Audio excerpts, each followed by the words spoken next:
The first step for me was rewriting my CV. CV is an integral part of scholarship applications, and if you don't pay attention to it, you're going to miss it. I realized that I was submitting an empty CV, even though I had a lot of few random experiences that could help me. And then from watching those videos, I realized that I could take courses that could help me build my CV.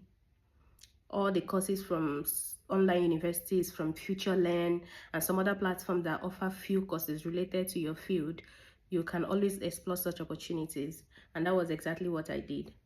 I started taking those courses free, and then I put them on my CV as part of the things I achieved. I started thinking back on all the experiences we had in our fourth year program. Oh my God, it was hectic.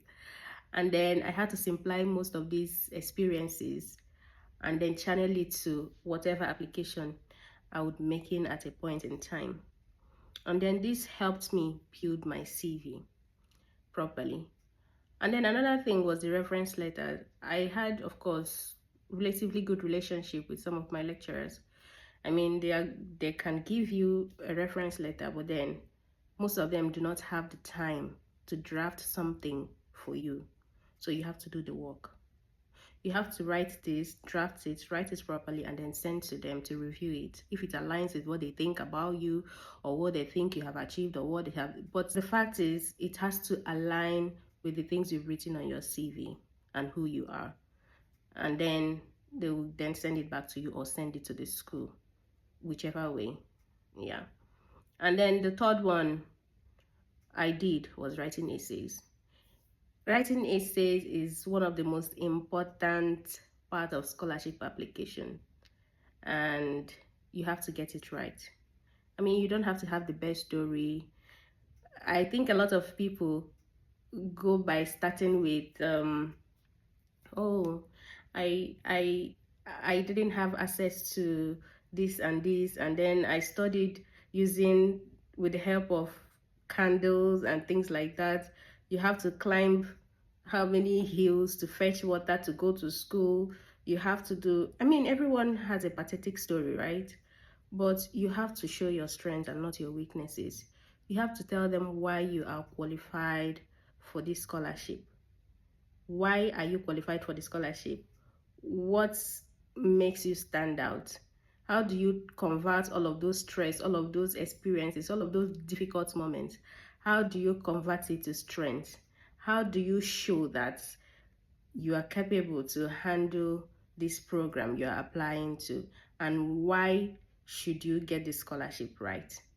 So these are things they are looking for, and not the pathetic story of how you had one leg at some point and later your leg was fixed, or how you didn't eat 2 times in a month because you are studying. No, nobody is going to listen to you. So I think this is one of the mistakes people make, and it doesn't always end well. In my previous essays, I wasn't writing exactly all those terrible stories, but I wasn't really giving out my strength, showing the things I could do. I wasn't doing any of those things. But the good thing is, as you write every day, you get better. You send it to people to review for you, and that was exactly the things I was doing. I sent it to people to review. I sent my essays. People reviewed them. Some were good, some were not good. So by doing so, you keep improving. You keep improving. I did a lot of research, of course. I went into social media to get direct contact with people who actually got the scholarships. I'm telling you the truth.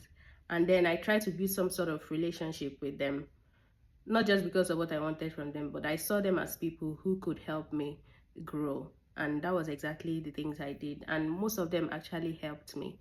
I mean, it might not be that one that you might not get the same scholarship as it, but the whole process is the same. It's just doing the right thing and doing it at the right time. Then another thing for me after the essay is applying to the right scholarships. As in, you have to prepare yourself for the right time, and these are the things I did. I prepared myself for the right time. You have to prepare almost a year ahead of the next scholarship application. You have to get yourself ready.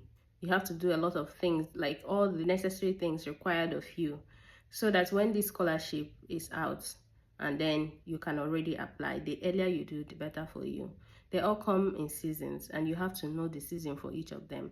Go to Google, check which scholarships are available related to your field, and start working hard.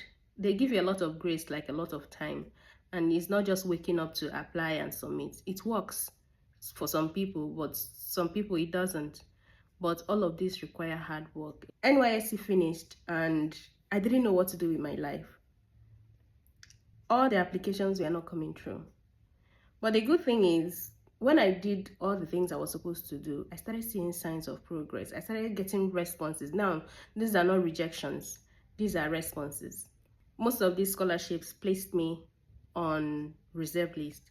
Like the Erasmus, I got a very high score of about 97%. That's the person who was chosen in place of me. Like, I was waiting for the person to drop so that I could go.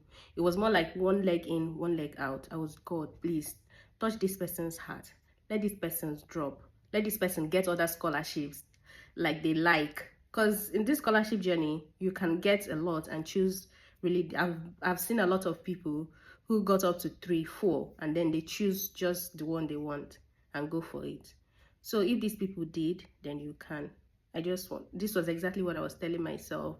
I didn't want to be discouraged in any way. I kept on going. And then I was excited because now I started getting responses.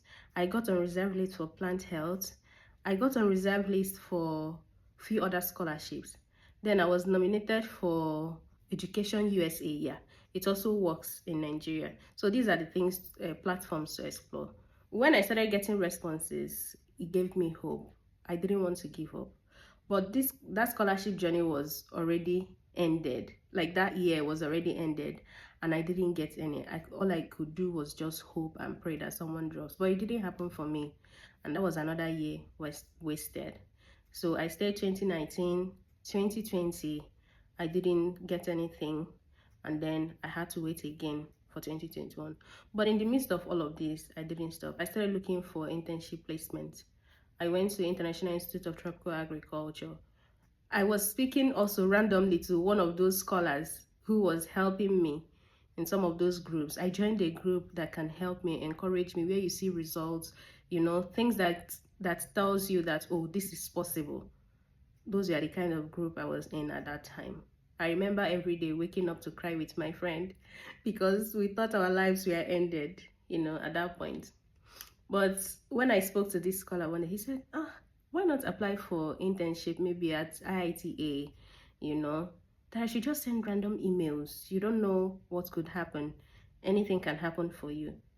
And lo and behold, that was how I got into IITA.